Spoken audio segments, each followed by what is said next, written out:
Hi all, welcome to சமையல் with கனி. வீட்டுக்கு திடீர்னு யாராவது கெஸ்ட் வந்துட்டாங்க அப்படின்னா அவங்களுக்கு குயிக்காக இன்ஸ்டண்ட்டாக நம்ம ஒரு ஸ்வீட் செய்யணும் அப்படின்னா நம்ம மைண்டில் ஃபஸ்ட்டு வர்றது கேசரி தாங்க. ஆனால் அதை விடவும் ரொம்பவும் குயிக்காக ரொம்பவும் டேஸ்ட்டாக செய்யக்கூடிய இந்த ரெசிபிக்கு பேர் பால் ரவா கீர். இது எப்படி செய்கிறதுன்னு பார்க்கலாமா? அதுக்கு ஃபஸ்ட்டு ஒரு பேன் வச்சுக்கோங்க.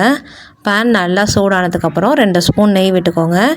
நெய் உருகிருச்சு. இப்போ நான் எடுத்து வச்சுருக்கேன் நட்ஸ் எல்லாம் இது கூட ஆட் பண்ணிக்கிறேன்.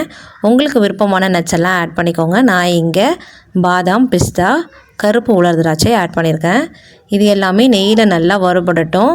திராட்சை இந்த அளவுக்கு நல்லா உப்பி வர அளவுக்கு வறுத்துக்கோங்க. அவ்வளோதான், இது ரெடி ஆகிடுச்சு. இப்போது கீர் செய்கிறதுக்கு வேறு ஒரு பாத்திரத்தை அடுப்பில் வச்சுக்கலாம். பாத்திரம் சூடானதுக்கு அப்புறமா 2 ஸ்பூன் நெய் விட்டுக்கோங்க.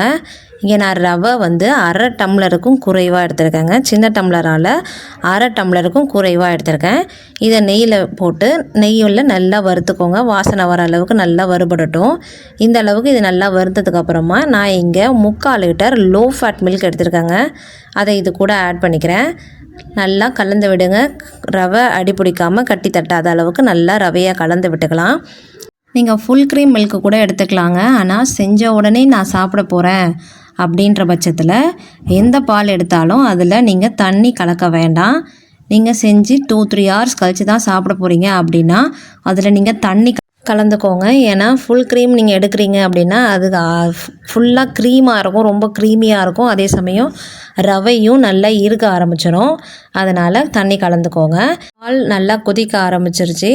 ரவை வெந்துடுச்சான்றதை செக் பண்ணிக்கோங்க. செக் பண்ணதுக்கப்புறமா நமக்கு இனிப்புக்கு ஏற்ற அளவு சர்க்கரை ஆட் பண்ணிக்கலாம். இதில் நான் இங்கே சர்க்கரை ஆட் பண்ணதுக்கப்புறமா அதை நம்ம கைவிடாமல் கலரி விடுங்க, சர்க்கரை நல்லா கரையிற அளவுக்கு.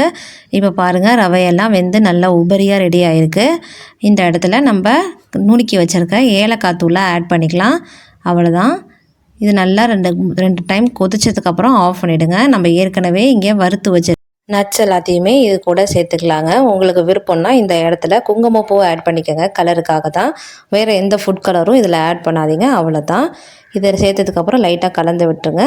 நம்மளோட சுவையான பால் ரவா கீர் சூப்பராக ரெடி ஆகிடுச்சு. உங்கள் வீட்டில் கெஸ்ட்டு வந்துட்டாங்க அப்படின்னா ரொம்பவும் இன்ஸ்டண்ட்டாக குயிக்காக இந்த ஸ்வீட் ரெசிபியை செஞ்சு அசத்துங்க. உங்களுக்கு இந்த வீடியோ பிடிச்சிருக்கு அப்படின்னா சமையல் வித் கனி சேனலை சப்ஸ்கிரைப் பண்ணுங்கள். அவ்வளோதான். Happy cooking.